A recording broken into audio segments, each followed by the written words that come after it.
It is kind of confusing. It's actually been going on for quite a long time. It's just most of the public is just now aware of it. Yeah. Bad actors in the industry. There were people who were doing things that weren't right. NAR rules said that if you're a member, you must offer compensation to the buyer's agent if you're listing a house. People who don't have a lot of cash up front, this is a way for them to roll it into their loan. It always was a way to roll it into their loan.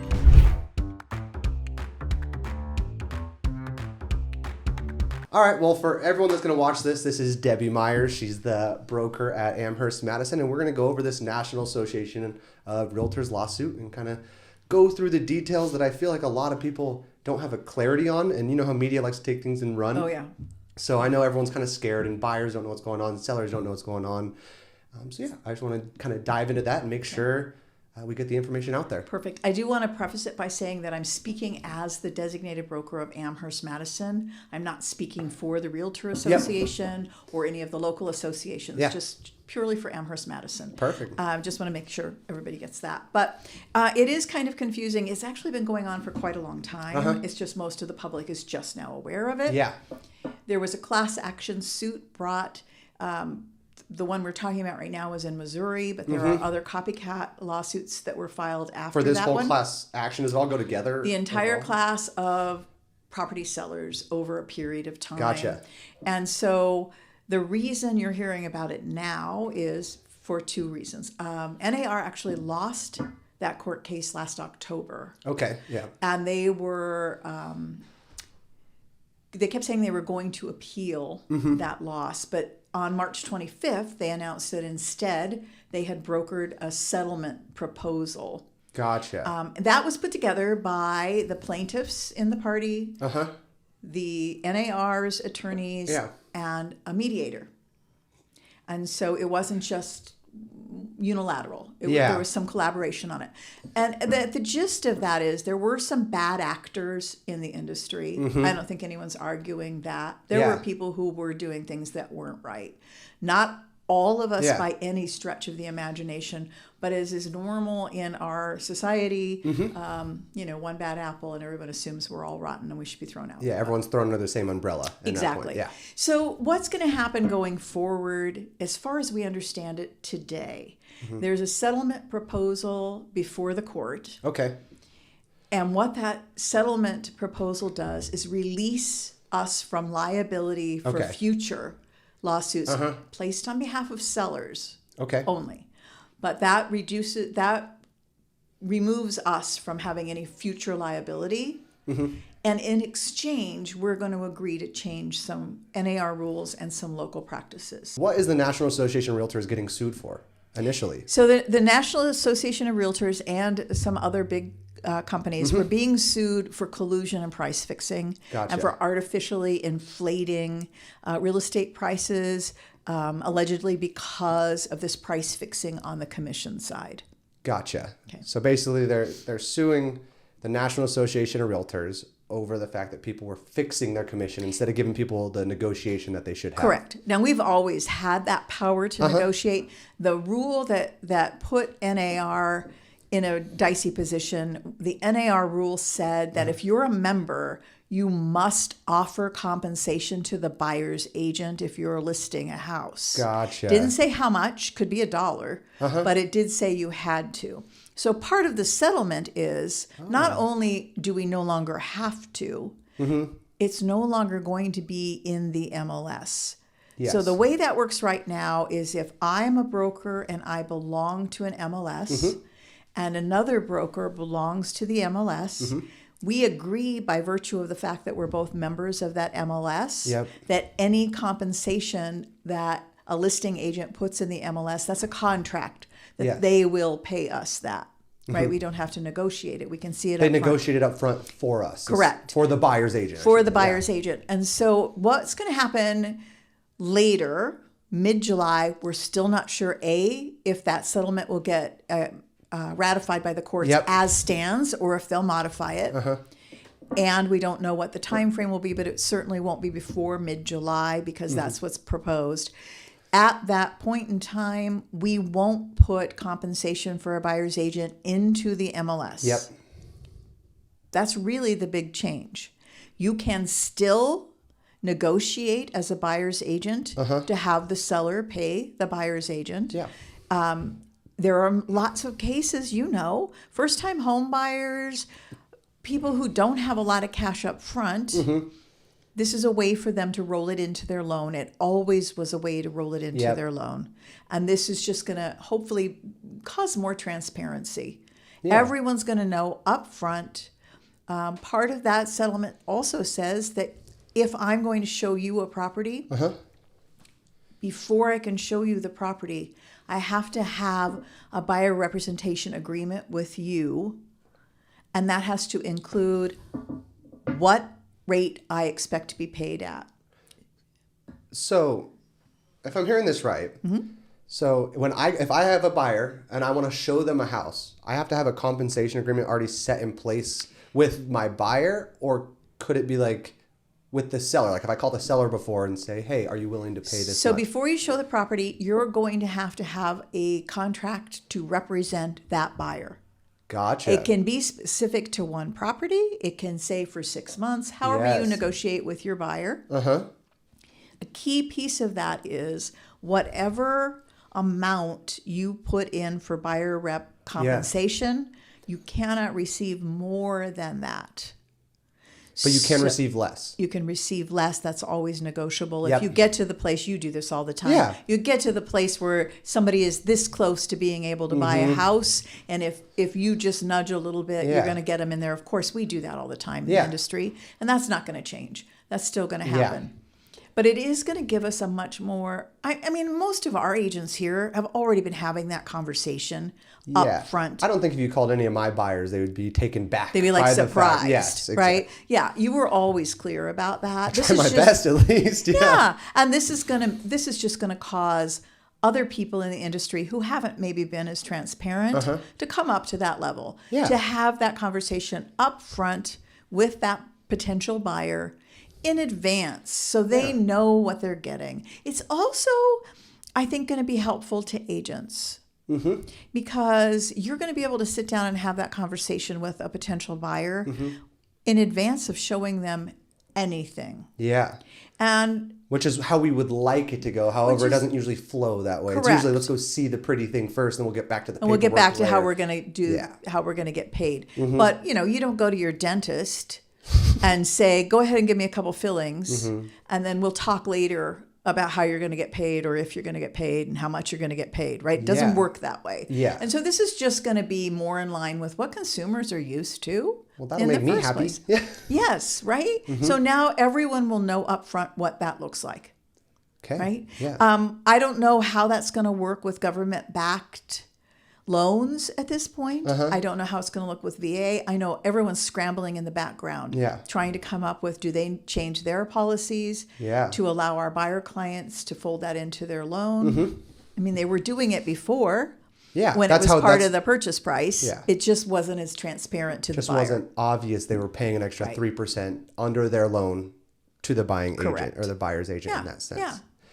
So with these lawsuits, I know that in the beginning of them, as a realtor, we immediately kick back like, oh, we didn't do anything. Nothing happened. Not going to be us. Yeah. Was there wrongdoing by realtors for this lawsuit to take place? Absolutely. There wouldn't have been a lawsuit if there hadn't been. One of the things that they're arguing, and they've argued it successfully, they won in court, is that agents who were listing properties used the buyer compensation as leverage to up their own compensation, right? Oh, okay, yeah. So saying to the seller says, well, I want to only pay a total of 5% commission.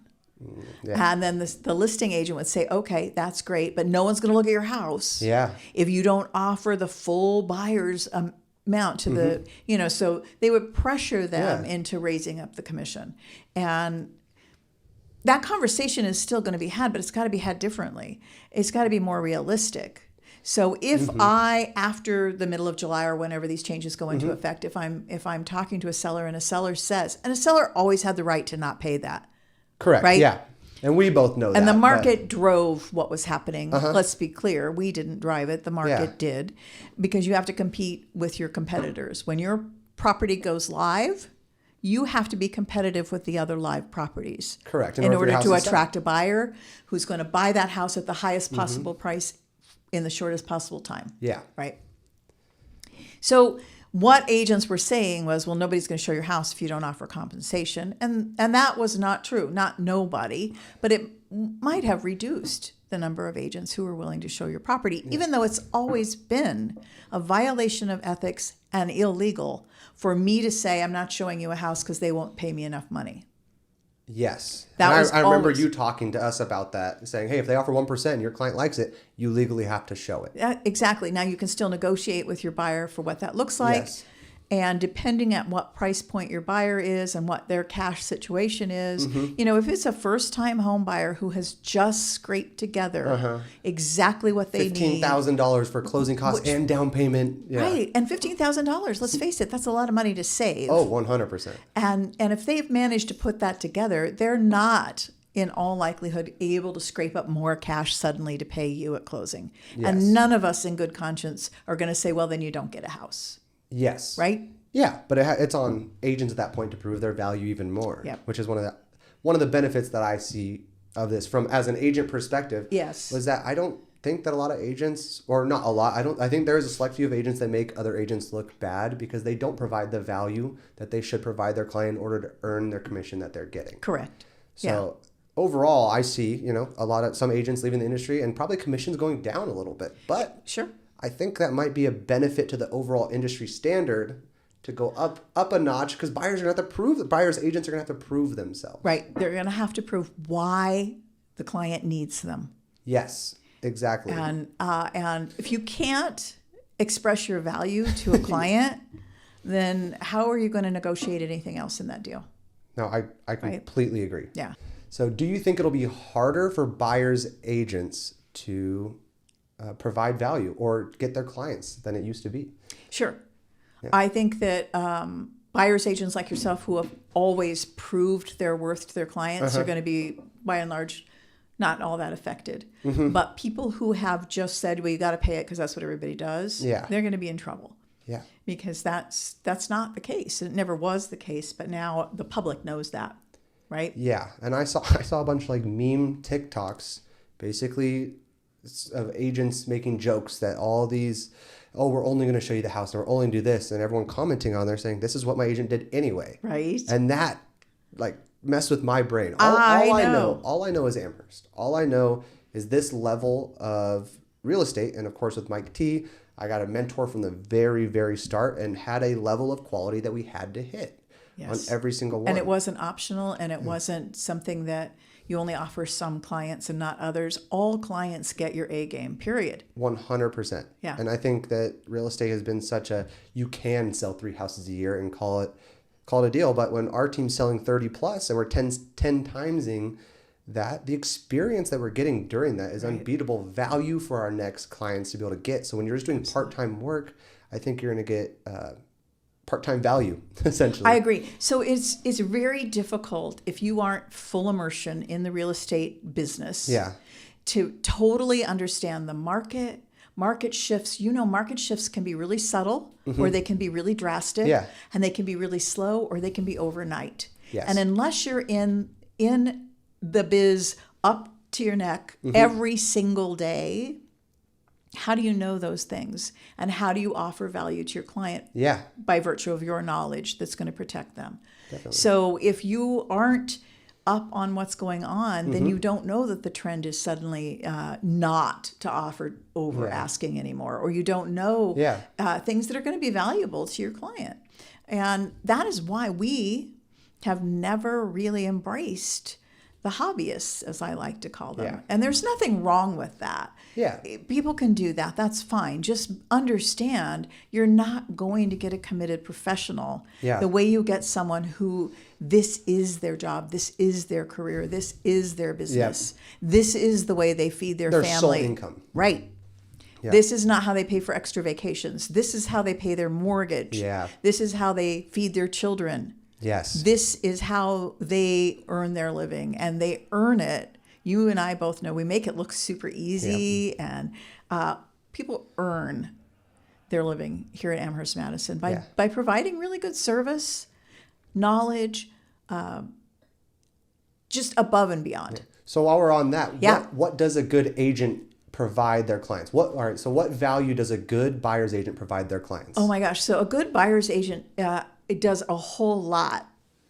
Like, if all you're doing as a buyer's agent is sending MLS listings to your clients and unlocking some doors, you're going to be out of business. Yeah.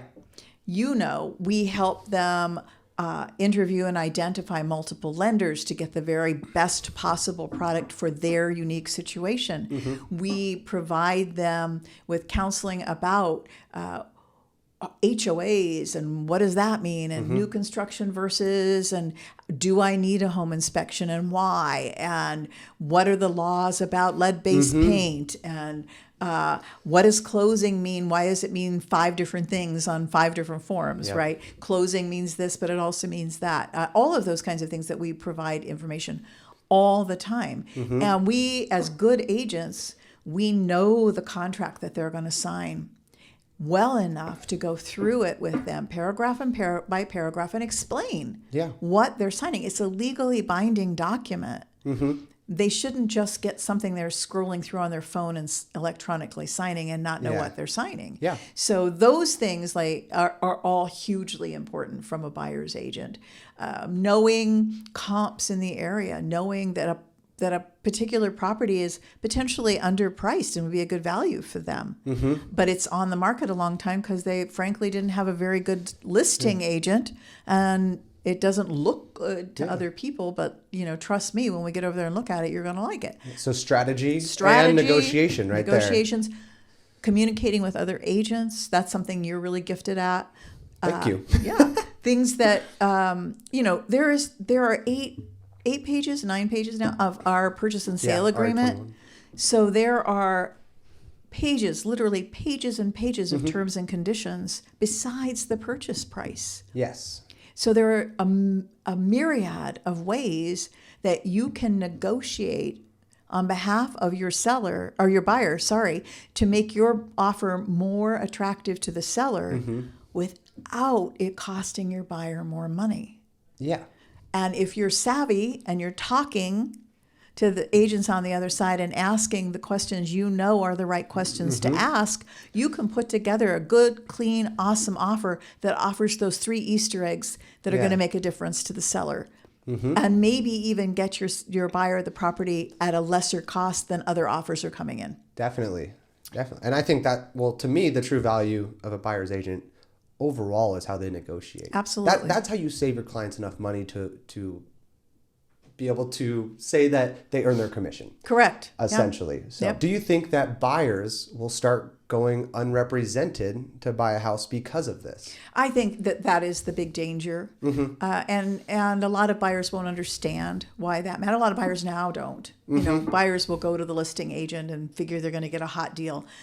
The fact of the matter is, if a buyer's unrepresented, it's like going to court and the other guy's got attorneys and you don't. Yes. Right? So there is a professional on the other side. If there's a listing, there's a listing agent. There's a professional negotiating on behalf of that seller. If you're an unrepresented buyer, no one is advocating for you. Yes. No one. You better know your P's and Q's at that point. Right? And if you're a competent Idaho real estate attorney, you might be able to represent yourself in that negotiation. But probably they would be wise enough to go, why would I do that? I need to hire someone to take care of it for me. There are so many pitfalls and so many things that if you don't understand can cost you so much more in the long run than what it would cost you to work with a buyer's agent. I totally agree. And what they're doing is what listing agents have done from the start. Right? They have to negotiate their commissions up front. Yep.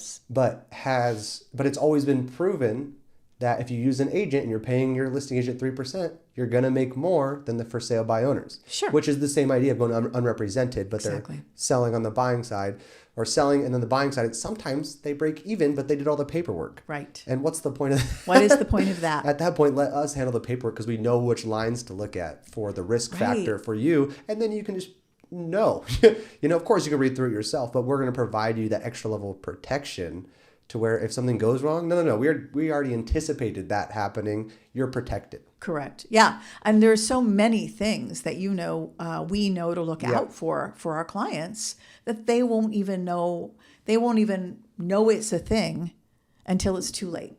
Yes. And then there's nothing you can do about it. It's already too late. So one of the things I think that buyer's agents and listing agents do really well when they're good agents is educate their buyer or their seller fully, update them on a regular basis, remind them, I told you, remember in our first meeting that this was going to happen. Well, now that's going to happen next week, and reminding you this is what that's going to look like, right? That's the thing we do, managing the expectations and educating, and that keeps everybody calm and level and happy and gets everybody to the closing table the same. Without the level of stress you might have had. Without the stress, right? And so also what happens if you're not represented is you make assumptions.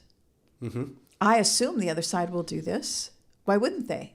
Well, they won't because the contract says something different, or because the contract doesn't address it at all, so they don't have to. Yeah. So you don't know what you don't know, and that scares me because it is the biggest purchase most of our clients ever make. Yeah. And to be unrepresented in that, it frightens me. I really want people to come out the other side growing their generational wealth and having some financial freedom because they were guided through a very difficult situation by someone who's a master of that craft. Yes. No, I 100% agree. I have another question off of that. What class of buyers do you think it affects the most? Well, it's going to affect the people who are entry into the market the very most. They're the least savvy because they've never done it before. And they are the most vulnerable because that chunk of change they've had to come up with to get in represents a lot of sacrifice on their part. And if things don't go well, if that investment doesn't turn out to be a good investment, it can really impact them in a negative way. Savvy buyers who have been in the market multiple times, I'm not worried about them as much. Most of them have used a realtor in the past and will continue to do so in the future because they see that value. I agree. So I do feel that the biggest impact that I can see right now is people who are entering the market for the first time and don't know anything about it. Or have the money for it. Yeah. Overall, what do you see coming next in the next few months? Let's pretend this gets implemented. What do you see happening in this next year? I see there are predictions that there will be somewhere between 15 and 25% fewer real estate agents this time next year. I think that's accurate. Yeah. I think that people who aren't professional, who aren't really fully immersed, are going to have a hard time adapting to the change. They're not going to be able to negotiate successfully on their own behalf, let alone on their client's behalf. Yeah. It's going to be too tough. It's going to be really, really difficult. I think that we will see a lot more clarity overall and transparency for the general public about exactly what we do and how we get paid and why we're worth it. Yeah. I think there'll be more competition for a buyer's agent than there ever has been before, because now that everybody knows, how you get paid and what for, it's really unusual in our market for people to interview buyer agents the way they interview listing agents. Yeah. So somebody who's selling their house, it's not uncommon for them to talk to 4, 5, 6 listing agents before they make a decision. Yeah. Buyers, it's a different thing. They're like, well, somebody said I should use this guy, so I'm going to. My cousin's a realtor. My cousin's a realtor. Let's use him. So I think we'll see a lot more scrutiny. I think that people will be a little more determined in their search for the right person to represent them. And I think by and large, that's going to benefit the profession in that it's going to elevate us. We're going to, as a profession, I think we're going to come out the other end as a better group of folks who better represent our buyers and sellers. Well, yeah, no, that's awesome, and I agree with you just on the idea that we're elevating the industry with this. And I do think that the agents that are, let's say, scared or are pulling back, like real estate's going away, are the agents that weren't providing the value. So they are scared because they're like, wait, what? Why am I getting paid 3%? Right. You know, where I think the agents, especially here at Amherst, can justify that pretty quickly. Absolutely. All day long. And if you can justify your own existence, then you probably have a right to exist, right? Yeah, definitely. Well, that's all I have for you. All right. So, and I think we covered it pretty much from start to finish. So just trying to figure out this National Association of Realtors settlement and actually gauge what's going to happen going forward, I think is difficult for people to understand. And I want to put this out there as a way to kind of combat media and go with the truth from an honest broker to the people instead of going through media to media to media, whatever they're saying on that headline. And I am telling you what, I have seen articles from every corner, as you might imagine. Yep. And so many of them are chock full of misinformation. Yeah. It's really difficult for us who are in the profession to find stuff that's accurate. So the poor public is left, wondering what the heck's going on. There are some good sites where you can get some good information. NAR itself has a site that's set up that's just being updated all the time with the latest information, and it's open to the public. People can find it there. Your local realtor associations are scrambling to get some websites set up and get some information out to the public because they understand that that's really a loss. Definitely. And these media sites get paid for clicks. They don't get paid for the truth. Oh, absolutely. Yeah. It's not interesting. No one wants to click on your article if it says real estate's going to change some in the coming months. And by and large, it'll be a good change. It's better if the sky is falling, it's the end of the world as we know it, and agents have always been paid too much. Right, right. Oh my gosh, I've seen the realtors referred to as the mafia, the cartel. It's like, oh my gosh, you guys, no. But it's kind of hard to watch a profession that I love so much. I mean, 28 years, Justin. I must like it here. It's hard for me to watch us get a black eye that's not deserved. I know there are people out there who've been doing it wrong, but we're not them. Yeah, and that's every profession for that matter. Absolutely. Every single one. Right. You get to choose. And I like to relate real estate to attorneys. It's just one of my... It goes hand in hand because we do negotiate how much money we make just like attorneys do. Yeah. And the people that chose this settlement, did they choose the cheap attorney or the expensive attorney? And I can almost guarantee it was the expensive one because you pay for what you get. Right. Yeah. Yeah. Okay. Absolutely. Well, thank you, Debbie, for coming on. I appreciate it. I think we're going to provide some clarity. And thank you. Great.